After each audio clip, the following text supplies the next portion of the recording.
Um, yeah, I think stuff to do with family overwhelms me quite a bit.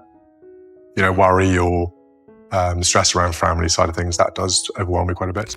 That night, Windsor Castle shone as brightly as ever. Luxury cars pulled into the castle grounds. Hundreds of distinguished guests in formal attire walked the red carpet, and international media cameras focused on the charity gala considered the most important event of the British royal family each year. On the surface, everything seemed perfect. But just a few hundred meters from the main hall, right before the main gates of Windsor Castle, an unexpected confrontation was unfolding.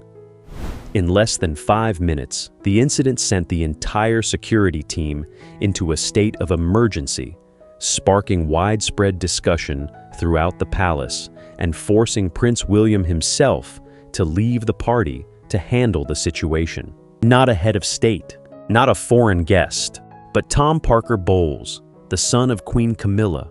What no one expected was that the man who stepped out of the car with a luxurious invitation card would be stopped right at the gate.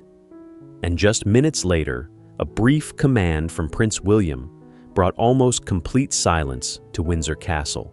Before we delve into the full story, if you enjoy stories, analyses, and perspectives surrounding the British royal family, don't forget to subscribe to our channel so you don't miss our latest videos. And let us know in the comments which country or city you're following this story from. We'd love to hear from you all over the world. Back at Windsor Castle, inside the main hall, King Charles was chatting with guests and sponsors. Everything was going according to plan, while Prince William constantly moved between areas, checking on the organization. Unbeknownst to anyone at that very moment, at the castle's main gate, security had just discovered a name missing from the final guest list. William's phone suddenly rang. He watched the screen, listening to the security commander's report. His calm expression instantly turned serious.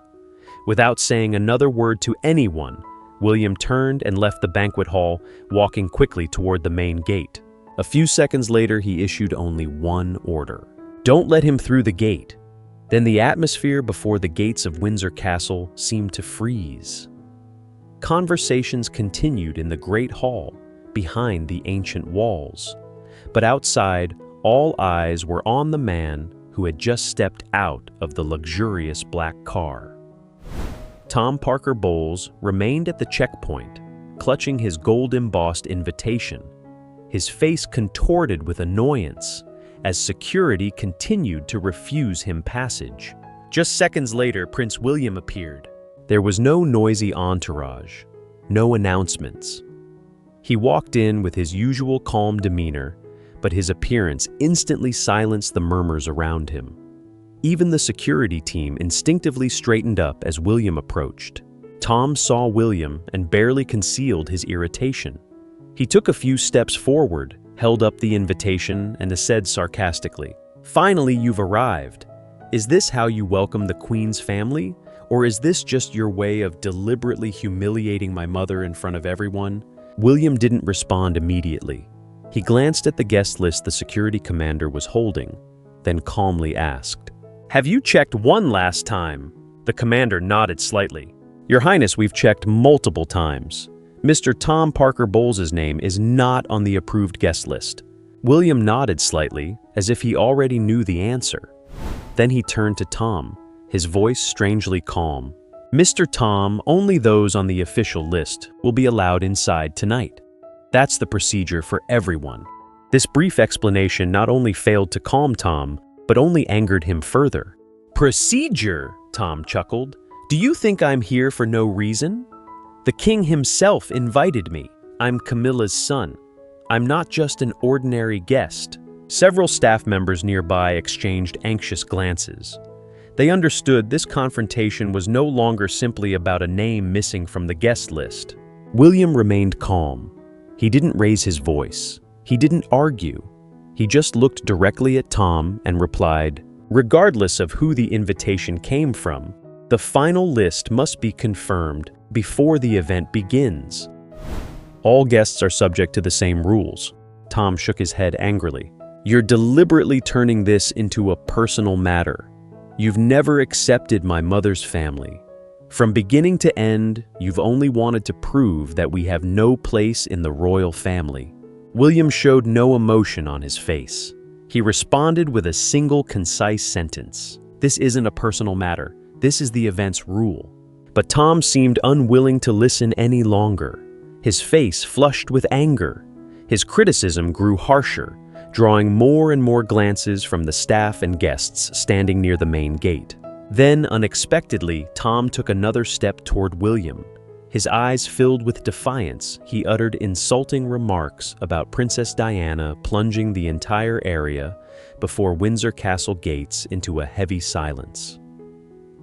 In that instant, the atmosphere before Windsor Castle gates froze. Not a single security guard spoke. Guests who had just disembarked from their cars also paused unconsciously, sensing that the confrontation before them had gone far beyond a mere argument over the guest list. William stood still. His gaze was fixed on Tom Parker Bowles, but he did not respond with anger. The mention of Princess Diana seemed to weigh down the entire space. For a few brief seconds, everyone waited for the heir to the throne's reaction. But William did not raise his voice. He took a deep breath, trying to maintain a calm expression. Those closest could see his hands subtly clench and then quickly relax. That was the only sign that the insults had truly affected him. When he spoke, William's voice remained low and resolute. "Princess Diana is my mother. She will always be an inseparable part of British royal history." No one interrupted. William continued to stare directly at Tom. No one has the right to use her memory to attack others or serve any personal agenda. Tom was about to retort, but William subtly raised his hand to stop him. Tonight's event is for the community, not to expand the status of any particular family. A role in the royal family is not determined by blood ties to a member of the royal family, nor can it be created by public pressure. Those words echoed clearly across the wide courtyard. The security detail remained in place. Palace staff watched silently, understanding they were witnessing a moment that would likely be remembered for a long time to come. Tom shook his head angrily. "You will regret this." William didn't answer. He simply turned to the security commander. His face was completely calm, devoid of any emotion. After a few seconds of silence, William issued a short but decisive command. "Escort him out." No one hesitated. Two bodyguards immediately stepped on either side of Tom Parker Bowles. They politely asked him to leave the main gate area. Initially, Tom struggled, repeatedly asserting his right to attend the party and loudly protesting William's decision. However, the security team maintained a professional demeanor, gently but firmly escorting him out of the castle grounds. Tom's protests gradually subsided as he was led towards the outer gate. The courtyard in front of Windsor Castle returned to silence, but it was a heavy silence. The palace staff exchanged disbelieving glances. In just a few minutes, they had witnessed an unprecedented event at a high-level banquet. Whispers began to spread rapidly from the security gate to the service area, and then into the grand hall where the guests were still unaware of what had just happened. News spread at an astonishing speed. Prince William personally ordered Tom Parker Bowles removed from Windsor Castle. Within minutes, almost all the service staff were whispering about the story. No one knew how the public would perceive it, but everyone understood that a clear line had just been drawn at the gates of Windsor. William adjusted his lapel, took a deep breath, and turned to walk back into the grand hall as if nothing had happened. The banquet continued, the music played, and the guests raised their glasses and chatted. But William himself understood that the confrontation at the castle gates was only the beginning. Behind that silence, another wave was quietly forming, and in just a few hours it would erupt in a way no one in the palace could have predicted. But things didn't end there.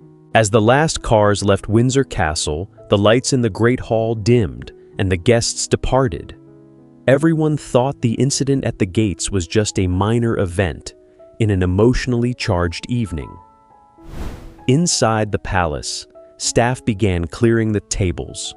Security completed their routine reports, and Prince William returned to his temporary office to review the schedule for the following day. Outwardly, Windsor had regained its peaceful appearance. But just a few hours later, a silent counterattack began. Near midnight, an anonymous post suddenly appeared on social media. There was no author name. No source was confirmed. However, its content was presented as if the writer had witnessed the entire incident at the castle gates firsthand. The post quickly attracted attention. According to it, Prince William was portrayed as acting on personal emotion rather than responsibility. The author claims that preventing Tom Parker Bowles from attending the ball wasn't a royal protocol, but rather a years-long retaliation related to Princess Diana. The wording is carefully chosen just enough to sow doubt without offering any concrete evidence.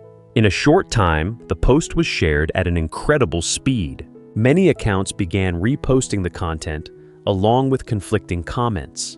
Some argued that William was simply upholding royal principles. Others questioned whether this was more of a personal decision than a matter of responsibility. The atmosphere on online forums quickly became heated. Even some reporters who specialize in covering the royal family began paying attention to the story. They didn't know where the post came from, but its appearance just hours after the incident led many to believe that someone was deliberately manipulating public opinion. Meanwhile, at Windsor Castle, William's phone was constantly receiving reports from the media team. An assistant entered his office with a serious expression, placing a tablet on the desk in front of him. "Your Highness, this article is spreading rapidly." William silently read each line. The more he read, the more somber his gaze became. What caught his attention was not only the criticism directed at him, but also the fact that the writer knew too many details that only those present at the castle gates could have known. He read it a second time, then a third time.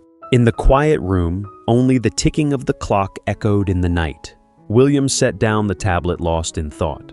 If this were just a regular commentary, the writer wouldn't be able to accurately describe the exact time of his arrival, the location of the security team, or the content of the conversation at the gates. Too many inside details were deliberately included in the article. It no longer resembled a rumor, neither did it resemble public speculation. It was more like a pre-planned narrative designed to quickly change how people perceived the situation. William leaned back in his chair, his gaze fixed on the dark window of Windsor Castle. He understood that the confrontation at the gates was only the beginning. Without clarifying the source of this article, what happened tonight could be completely distorted in the public eye. After a few seconds of silence, he picked up his phone and issued his first instruction to his advisory team. "I want to know exactly where this article originated. Trace its entire source."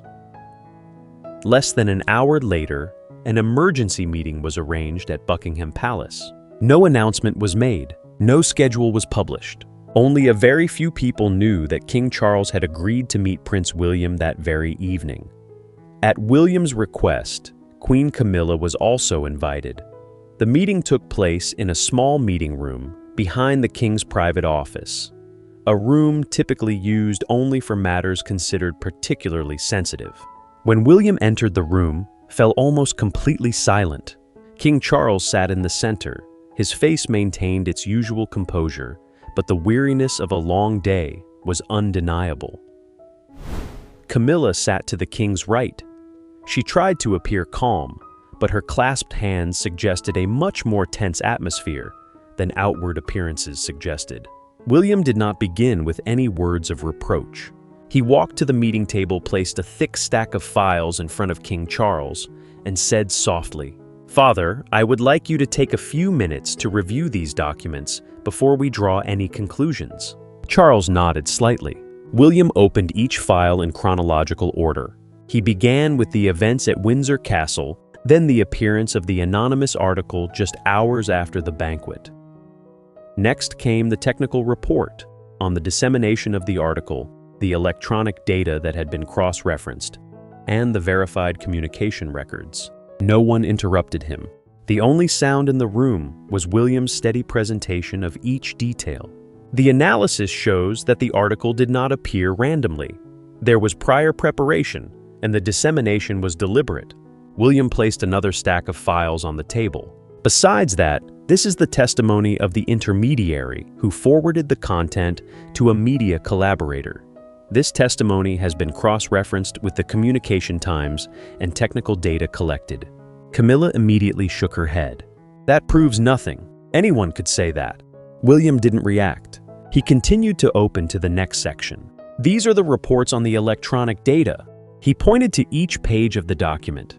The connection addresses, upload times, and content processing history have all been independently checked multiple times. These traces aren't exactly the same, but they all lead to the same point. Camilla began to shift her posture. She tried to maintain a calm demeanor, but her eyes no longer held the confidence they had at the beginning of the meeting. William handed her another envelope, the financial report. Inside were transactions made immediately after the events at Windsor Castle concluded. The timing of the money transfers almost perfectly coincided with the time the article began spreading rapidly on online platforms. All this data was independently verified before being included in the file. Camilla took a deep breath. I did not direct anyone to write that article. Her voice was no longer as confident as before. William looked directly at Camilla. I am not drawing conclusions based on emotion. I am only presenting what the investigation has verified. Then he closed the last file. What I care about is not arguing right or wrong in the media. What I care about is whether resources connected to the royal family are being used for a campaign to change how the public perceives what just happened. After that statement, the room fell into absolute silence. King Charles remained almost silent throughout. He quietly flipped through the pages of the file, reading each report very slowly, occasionally pausing for a considerable time at technical documents and financial statements. The more he read, the more pensive his expression became. Opposite him, Camilla no longer sat as upright as before. The denials gradually subsided, replaced by a tense silence as each document was placed on the table. The meeting dragged on for several more minutes without anyone saying anything further. Finally, King Charles closed the file, clasped his hands together, and slowly looked up at William, then at Camilla. The atmosphere in the room grew heavier. Everyone understood that the most crucial moment of the night had arrived. The king was about to make his final decision. After a prolonged silence, King Charles slowly set the file down on the table. He didn't draw immediate conclusions. His eyes lingered on the final pages, as if considering each detail one last time. In the enclosed room of Buckingham Palace, no one spoke. Even the ticking of the wall clock seemed clearer in the thick, oppressive atmosphere. Finally, the king slowly raised his head. He looked at William first, then shifted his gaze to Camilla. Charles's voice wasn't loud, but it was enough to silence the entire room. The royal family cannot be a tool to serve the interests of any particular family. No one interrupted. Charles continued each word spoken slowly but decisively. The reputation of the royal family has been built over generations. If rules are broken because of personal relationships, the damage will not be limited to a single banquet or event, but to the public's trust in the entire institution. Camilla took a deep breath. She was about to explain, but Charles gently raised his hand. This time, let me finish. The room fell silent again. After a few seconds, Charles made his first decision. From today onwards, members of Camilla's private family will no longer participate in important internal affairs of the royal family. The atmosphere in the room immediately became heavier. William remained calm. He showed neither satisfaction nor triumph. Instead, he simply listened quietly to the king's words. Charles continued, "As for Tom Parker Bowles, until further notice, he will not be allowed to attend any official royal events." Those words rang out, bringing an end to the entire argument that had begun at the gates of Windsor Castle. Camilla bowed her head. She no longer argued as before. Her face, which had tried to remain calm, now showed clear disappointment. Not because her title had changed, but because she understood that what was truly changing was the extent of her influence in decisions concerning the royal family. Charles turned to William. "Do you have anything to say?" William rose very slowly. He looked at the king and calmly replied, "Father, what I did tonight was never aimed at an individual." He paused for a few seconds. "If this were merely a family dispute, I would not have requested a meeting like this." William looked directly at Camilla, his voice remaining calm. "I act for the sake of the institution, because if the lines between public duty and personal gain are blurred, then the royal family will be the one to pay the price. No attack, no reproach, just a brief but clear affirmation of the principle he believed needed to be upheld." King Charles nodded slightly. Perhaps for the first time during the meeting, he looked at William not just as a father, but as someone witnessing his successor, shouldering an ever-increasing responsibility for the future of the royal family. Opposite him, Camilla remained silent. She understood that the decision had not been limited to Tom Parker Bowles. It was also a message that any attempt to extend the influence of private family affairs into official matters would no longer be tolerated. It wasn't just a change of title. It was a shift in the balance of power. When the meeting ended, King Charles closed his file and slowly rose. William also gathered the documents in front of him, while Camilla remained seated for a few more seconds, seemingly unable to escape her own thoughts. No one said anything more. There was no argument. There was no objection. Only a profound silence enveloped the room, and that silence weighed more heavily than any confrontation that had taken place before. Since the meeting at Buckingham Palace, the atmosphere within the British royal family seemed to change in a way that required no official announcement for people to notice. There were no press conferences, no lengthy explanations to the media. Neither were there any public statements reiterating what had transpired in that dark room. Yet within the following weeks, a series of subtle changes began to appear. Initially, few noticed. Then gradually, the bigger picture emerged. Prince William appeared more and more frequently at official events. He presided over more meetings with charities on behalf of the king, received important delegations, and participated in events that previously were usually attended by many senior members of the royal family. No one declared that William's role had changed, but the public could see it for themselves. At every event, William always appeared with his familiar calm demeanor. He spent more time listening than speaking, conversing with volunteers, just as much as with the honored guests, and maintaining the image of someone preparing to shoulder greater responsibilities in the future. Meanwhile, Queen Camilla retained her title. That never changed. She still appeared at some pre-scheduled events, still accompanied King Charles in ceremonies befitting her position. However, those who regularly followed royal activities quickly noticed a significant difference. Her name appeared less frequently in internal meetings. Strategic planning events no longer saw the regular participation of her family outside the royal family. Most importantly, Tom Parker Bowles was completely absent from official events. No further explanation was given. It was simply that the presence was gone. For many of the palace's longtime staff, that change spoke volumes more than any announcement. In the ancient corridors of Buckingham Palace and Windsor Castle, staff continued their daily routines. Schedules remained regular. Receptions continued with proper protocol. But after the incident at Windsor Gate and the subsequent closed-door meeting, everyone understood that a new boundary had been established. Not a boundary between individuals, but a boundary between public duty and family interests. William never declared victory. In fact, he didn't act like one. In the weeks that followed, he continued his work schedule with the same intensity as before. He didn't respond to rumors. He didn't comment on media reports. He didn't mention the confrontation at Windsor Castle again. For him, the most important decision wasn't about who was right or wrong. What mattered more was that the principles of the royal family must be applied consistently to everyone.